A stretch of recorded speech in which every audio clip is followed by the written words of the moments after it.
줌에 좀 접속 장애가 있어가지고 원래 첫 번째로 해야 되는데 좀 늦게 하게 돼서 죄송하다고 말씀드리고요. 방금 말씀하신 대로 카드 조직 샥이 동반된 스테미 환자에서 논 컬프릿 베슬에 대한 매니지먼트에 대한 내용이고 케이스보다는 좀 리터러처 리뷰가 될 것 같습니다. AMI 후에 카드 조직 샥은 대개 10%, 스테미에서 약 15%, 논스테미에서 한 3, 4% 정도 발생한다고 되어 있고 모탈리티는 여전히 높습니다. 한 달째 약 40% 정도로 되어 있고요. 주로는 처음으로 벤트리큘라 디스펑션이 발생을 하고 비시어스 사이클을 돌게 됩니다. 뉴로호르모널 액티베이션, 다이어스럴 디스펑션, 그리고 비시어스 사이클을 돌게 되고 이 과정을 빨리 끊어주는 게 중요한 프로세스가 되겠습니다. 멀티베슬이 주제이기 때문에 이 샥이 동반된 멀티베스 스테미 환자는 일반적으로 샥이 동반되지 않은 환자에 비해서 프레블런스가 높습니다. 70에서 80% 정도 여러 레지스트리나 데이터상에서 멀티베슬이 동반되어 있는 것으로 알려져 있습니다. 멀티베슬이 동반되어 있는 경우에는 그렇지 않은 경우에 비해서 원이어 서바이벌이 약 3배 정도 높은 것으로 샥 트라이얼 포스트 애널리시스 상에서 알려져 있고요. 잘 아시는 샥 트라이얼인데요. 이 샥 트라이얼 1999년에 나왔는데 거의 약 15년 가까이 유지가 됐었습니다. 그래서 원먼스, 주로 6개월 뒤부터 서바이벌 게인이 리바스큘레이션 군에서 OMT 군에 비해서 있는 것으로 되어 있었고 롱텀으로도 이 데이터는 유지가 됐었습니다. 2012년 유러피안 가이드라인인데 너무 잘 아실 것 같습니다. 그래서 카디오제닉 샥을 제외하고는 컬프릿 온리 PCI를 권고를 했었고 사실 카디오제닉 샥에서도 이 멀티베스 PCI를 권고를 한 내용도 대부분 옵저베이셔널 데이터 기반이기 때문에 클래스가 굉장히 낮습니다. 그래서 멀티베스 PCI를 인덱스 프로시저에 할 때는 언스테이블 레전을 치료를 한다는 장점이 있겠지만 결론적으로 하다가 안 좋아질 수가 있다는 것이죠. 경험들이 많이 있으실 것 같은데요. 괜히 안구들 혈관을 건드려가지고 환자가 어리스트가 나고 샥에 빠지는 그런 경우가 상당히 있을 것 같습니다. 그래서 주로 이제 국내에 옵저베이션 데이터를 몇 개를 소개를 해드릴 건데요. 올드 카미리 데이터입니다. 카미리 데이터이고 2015년에 나온 데이터인데 보시면은 멀티베슬 PCI를 했을 때 서바이벌 게인이 있었습니다. 컬프릿 온리에 비해서. 하지만 본 데이터 같은 경우에는 멀티베슬 PCI를 입원 중에 그러니까 스테이지 PCI가 다 포함이 된 그런 데이터가 되겠고요. 양정훈 쌤이 썼던 데이터인데 이 데이터는 차이가 없었습니다. 같은 카미리 데이터를 썼음에도 불구하고 멀티베슬과 컬프릿 온리 PCI 간의 아웃컴의 차이가 없었습니다. 오늘 이 멀티베슬 PCI는 이미디어트, 그러니까 인덱스 프로시저 동시에 했던 그룹만 포함을 시켰습니다. 60명밖에 안 되는데요. 그래서 실제로 인덱스 프로시저 동시에 멀티베스 PCI 했을 때 저희 카미리 데이터상으로 봤을 때는 차이는 없는 것으로 결론을 질 수가 있겠고 그래서 주로 이게 차이가 나는 원인은 스테이드 PCI가 아니겠느냐라고 생각을 했고요. 프랑스 데이터인데요. 리서스 카드 어레스트 SD 환자에서 멀티베스에 동반됐을 때 역시 멀티베스 PCI를 해줬을 때 서바이벌 게인이 있었습니다.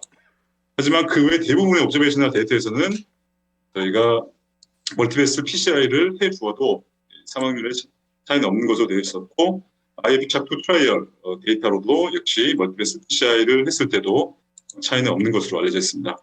컬프릿 샥이 나오기 전에 가장 많이 인용되는 메타 분석인데요. 보면은 카미리 데이터를 제외하고 아까 보여드렸던 제외하고는 대부분 모탈리티 게인이 없다라는 것을 아실 수가 있을 것 같고요. 2017년 스테미 가이드라인이 개정이 됐는데 또 2012년 가이드라인과 마찬가지로 카디오제닉 샥 환자를 제외하고는 컬프릿 온리 PCI를 공고를 하고 있었습니다. 파워풀한 스터디가 나오지 않았었기 때문에 변하지 않았었고요. 컬프릿 샥 트라이얼인데 다들 너무 잘 아실 것 같습니다. 그래서 원먼스, 쇼텀으로는 사망률이나 RRT 인시던스를 컬프릿 온리 PCI 그룹에서 약 17% 정도 줄일 수가 있었습니다. 1년 동안 팔로업을 했을 때는 양군 간에 차이는 없었기 때문에 굉장히 이제 RCT고 샥 환자 700명이나 등록했던 굉장히 랜드마크 트라이얼이기 때문에 가이드라인을 약간 수정을 했고 하지만 컬프릿 샥 트라이얼도 이제 몇 가지 단점이 있습니다. 대표적으로 너무 잘 아시는 그 CTO 약 25% 환자에서 CTO 인터벤션을 어템을 했었고요. 컬프릿 온리 그룹에서 나중에 하트 페일러로 재입원할 확률이 4.5배 정도 높았습니다. 또 리피트 리바스큘라이제이션 레이트도 멀티베스 그룹에 비해서 훨씬 높았습니다. 그래서 샥이든 샥이 아니든 스테미 환자는 컴플리트 리바스큘라이제이션이 더 좋지 않겠느냐라고 생각을 해볼 수 있는 데이터고요. 보시면은 실제로 샥 환자를 등록을 했다고는 하지만은 이니셜 블러드 프레셔, 시스템 블러드 프레셔가 100 정도로 마지나를 했고, 그러니까 샥에서 사계도관 데미지의 마커 중에 하나인 아테리얼 락테이트가 2 이상으로 올라 있는 경우가 약 65% 정도밖에 안 됐습니다. 그래서 좀 이렇게 중증도가 떨어지는 샥 환자가 많이 등록되지 않겠느냐라고 생각을 해볼 수가 있겠고, MCS가 들어간 레이트도 약 20% 정도였습니다. 주로 이제 서구 쪽이기 때문에 임펠라가 많이 들어갔고, 에크모는 약 5%, 8% 정도 들어갔었고요. 컬프리 샥 이후에 컬프리 샥이 포함이 돼서 봤던 메타 분석에서도 마찬가지로 결론을 내릴 수는 없었습니다. 뉴트럴하게 나왔었고요. 이 데이터는 아마 지금 패널로 들어와 계실 것 같은데, 이주명 교수님이 카밀 NIH로 분석한 데이터인데, 멀티베스 PCI에서 컬프리 논리에 비해서 저희가 1년 사망률이나 클리니컬 아웃컴을 줄일 수가 있다는 것을 보여준 데이터가 되겠습니다. 보시면 옵저베이셔널 데이터는 굉장히 좀 이렇게 인컨시스턴트한 리절트를 보이고 있는데, 이 부분을 꼭 말씀을 드리고 싶습니다. 카디오 샥의 정의인데요. 2019년에 스카이에서 제가 A, B, C, D, E로 아마 다시 세분화해서 나눈 것은 다들 아실 겁니다. 그래서 이것은 이제 클래시컬한 디비전이 되겠는데, 대부분 이제 이 디비전을 따라가는데, 아무래도 이제 제가 옵저베이셔널 데이터에서는 좀 여러 병원에서 등록을 하다 보니까 조금 이렇게 샥의 중증도에서 차이가 있을 수가 있다. 라고 추측을 해볼 수가 있겠고요.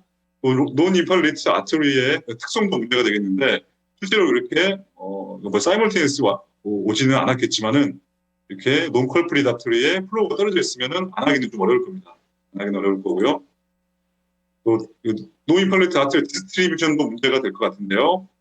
보시면은 LAD나 프락시마 LAD가 있을 때, 멀티베스를 했을 때 오히려 좋지가 않았습니다. 좋지가 않았고, 컬프릿 샥 트라이얼의 서브그룹 애널리시스를 봐도 컬프릿 레전이 레프트 메인이나 프락시마 LAD인 경우에 좋지는 않았었고, 보시면은 멀티베스 PCR이 이런 경우 해줬을 때 가장 사망률이 높았다는 것을 확인하실 수가 있습니다. 즉, 컬프릿 레전이나 논컬프릿 레전 디스트리뷰션에 따라서 아웃컴의 차이가 있을 수 있지 않겠느냐라고, 아무래도 이제 그 마이오카디알 블러드 서플라이 테리토리 자체가 좀 차이가 있을 거기 때문에 생각을 해볼 수가 있습니다.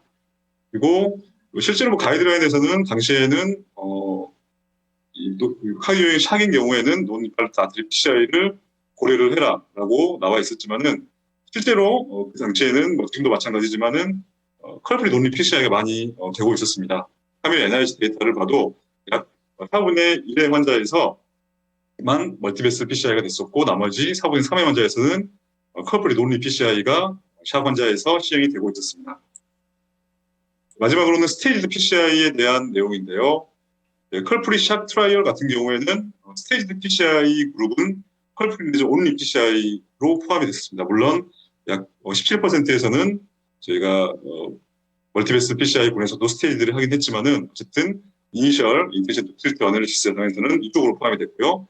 아까 이주명 쌤이 저희가 작성했던 그 논문을 봐도 스테이지드 PCI는 이 경우에는 멀티베스 PCI 군으로 들어갔었습니다. 그래서 이런 부분도 조금 차이를 만들지 않았을까라고 생각을 하고 있습니다. 여하튼 간에 컬프릿 샥 트라이얼이 굉장히 좋은 결과를 만들어냈기 때문에 2018년 개정된 마이오카디알 리바스큘라이제이션 가이드라인 상에서는 꼭 필요한 경우가 아니면은 굳이 노인팔리트 아터리를 건들지 마라라고 클래스 3로 다운그레이드가 됐습니다. 현재까지 유지가 되고 있고요. 하지만 이 컴플리트 리바스큘라이제이션은 샥이 아니다. 아까 컬프릿 샥 트라이얼 리저트를 봐도 리피트 리바스큘라이제이션 레이트가 높았었기 때문에, 어떤 데이터를 봐도, 옵저베이셔널 데이터를 봐도, RCT를 봐도 샥이 동반됐어도 결국은 스테이지드 PCI를 하든 간에 컴플리트 리바스큘라이제이션 해주는 것이 좋은 아웃컴을 만들었었습니다. 컬프릿 샥 트라이얼의 서브그룹 애널리시스인데, 신텍스 스코어를 계산을 해서 레시듀얼 신텍스 스코어가 높을수록 사망률이 높았습니다. 즉, 노인팔리트 아트리를 리바스큘라이제이션 하지 않았을 때 예후가 좋지 않았다는 것이죠. 국내 데이터를 보시면은 저기 삼성병원에서 최규용 선생님이 작성하고 있는 데이터인데, 스마트 레스큐 레지스트리라고 멀티센터 샥 레지스트리가 되겠습니다. 1250명이 등록이 됐고, 이 중 PCI를 시행받았던, 그러니까 이스케믹 오리진이었던 700여 명의 환자를 대상으로 해서 분석을 했었고요. 중에 싱글베슬 159명, 멀티베슬 536명으로 나누어서 멀티베슬 니즈 환자를 스트레이트에 따라서 분석을 했습니다. 베이스라인 캐릭터리스틱스를 보시면은 이게 사실 굉장히 중요하다고 생각을 하는데요. 컬플이 차가고 차이가 많이 난다는 것을 볼 수가 있습니다. 그래서 이니셜 시스터릭 BP가 70대로 많이 낮았었고요. 라테이트가 컬플이 샥 트라이얼에 비해서 많이 높았습니다. 그래서 6.7점으로 많이 높았었고, 저희 나라는 대부분 이제 VA 에크모를 할 수밖에 없는 상황이기 때문에 에크모도 굉장히 많은 환자에서 포함이 됐었고, 스카이 샥 클래시피케이션 2 가장 안 좋았던 환자들도 절반 그리고 약 70%에서 포함이 됐었습니다. 실제로 굉장히 좋지 않은 환자들을 대상으로 해서 분석을 한 데이터가 되겠습니다. 그래서 어떤 환자들에서 멀티베슬 PCI를 하게 됐느냐, 실제로 리얼 클리니컬 프랙티스랑 동일한 데이터라고 생각을 하는데요. 논 임팔레이트 아터리가 굉장히 시비러티가 심한 경우, 플로우가 떨어져 있거나 누가 봐도 심한 경우, 그리고 스카이 E 클래시피케이션 굉장히 심한 샥인 경우, 논 컬프릿이 레프트 메인이나 프락심 LAD가 인발브 되어 있던 경우에는 제가 멀티베슬 PCI를 더 했었고, 리널 펑션이 좋지 않았다거나 스트로크 있었다거나, 스트로크 있었다는 것은 환자가 베드리든이거나 굉장히 제너럴 컨디션이 좋지 않았다는 것을 시사하기 때문에 이런 언더 트리트먼트 됐을 수 있을 것 같고요. 이니셜 스테미로 왔었던 경우에는 좀 더 이니셜로는 컬프릿 온리를 시행을 했었습니다. 싱글 베슬보다는 멀티베슬 디즈가 있는 경우에 다른 데이터와 마찬가지로 예후가 좋지 않았습니다. 하드 클리니컬 아웃컴이 좋지가 않았었고요. 하지만 제가 6개월 아웃컴을 봤을 때 멀티베슬과 컬프릿 온리 스트레이터즈 간의 아웃컴의 차이는 없었습니다. 하지만 서브그룹 애널리시스를 했을 때 스카이 E 클래시피케이션 아주 시비어한 샥인 경우거나 논 컬프릿이 레프트 메인 또는 프락심 LAD 같은 마이오카디아 블러드 서플라이 테리토리가 큰 경우에는 이 멀티베슬 PCI를 해준 경우에 환자의 사망률을 줄일 수가 있었습니다. MCS에 대한 내용인데 메카닉 서포트인데 컬프릿 샥을 보시면은 아까 말씀드린 대로 약 30%에서밖에 MCS를 시행을 하지 않았고, MCS를 했던 경우에 오히려 사망률이나 RRT 레이트가 더 높았음을 알 수가 있습니다. 이런 데이터는 대부분 환자가 안 좋아지니까 했던 경우가 많고, 저희 카밀 데이터도 마찬가지입니다. 그리고 미국 NCDR 데이터인데요. 논스템입니다. 물론 샥은 스템이든 논스템이든 사망률의 차이는 없는 것으로 알려져 있고요. 그리고 NCDR 데이터를 보면은 오히려 메카니컬 서포트를 했을 때 멀티베슬 PCI를 하면 예후가 좋다라고 되어 있는데요. 미 크리센터 레저트인데요. 미 디트로이트 쪽에 HSI 데이터인데 약 300명의 차기 동반 AMI 환자를 멀티베슬과 컬프릿베슬 온리 PCI 나눠서 봤을 때 서바이벌은 차이가 없었는데, 아까 임성민 교수님이 보여준 프로토콜대로 환자를 매니지먼트를 했던 데이터입니다. 봤더니 환자가 인디케이션이 맞으면 빨리 프리 PCI로 임펠라를 넣으라고 프로토콜에 나와 있지만 실제로는 약 30%에서 인트라 프로시저를 환자가 안 좋으니까 넣은 거죠. 포스트 PCI 마찬가지로 환자가 안 좋으니까 30% 정도에서는 저희가 이후에 프로토콜대로 하지 않고 넣었었고, 이런 부분도 예후의 차이가 많이 있었을 것으로 생각이 됩니다. 아까 말씀해 주신 대로 아직은 RCT가 없고 결과를 좀 기다려야겠지만은 프로파운드 카디오제닉 시향이 동반된 AMI 환자에서는 시술 전에 환자가 안 좋을 것 같아, 스테이지 C 이상이다. 그리고 뭔가 좀 안 좋을 것 같다. 레프트 메인이 인발브 됐고, 프락심 LAD가 인발브 됐고, 멀티베슬이다. 그러면은 주저하지 말고 MCS를 빨리, 저희 나라 같은 경우는 VA 에크모가 되겠습니다. 고려를 하는 것이 환자 예후에 도움이 될 것 같습니다. 아직 그 에크모가 어플라이된 환자에서 PCI 스트레이트에 대한 내용은 결론을 짓기는 어렵습니다. 저희 병원 싱글 데이터만 보더라도 2015년부터 19년까지 에크모를 했던 MI CS 환자 139명, 이 중에 73명의 멀티베슬 디즈 환자를 대상으로 나눠서 봤을 때 보면은 컴플리트 리바스큐라를 했을 때 예후가 훨씬 좋았었는데요. 이걸 지적으로 보시면은 스테이지드 PCI를 했던 경우에 가장 예후가 좋았습니다. 물론 이 싱글 센터이고 레트로스펙티브 데이터인 관계로 환자가 이렇게 좋아질 것 같으니까 스테이지들을 했던 것도 그제는 할 수는 없는데요. 이 부분에 대해서는 좀 더 많은 연구가 필요하고, 아마 곧 삼성병원에서 멀티센터 제가 RCT를 시작을 하는 것으로 알고 있고 저희도 같이 참여를 하기로 해서 몇 년 뒤에는 또 이런 결론을 어느 정도는 말씀드릴 수 있을 것 같습니다.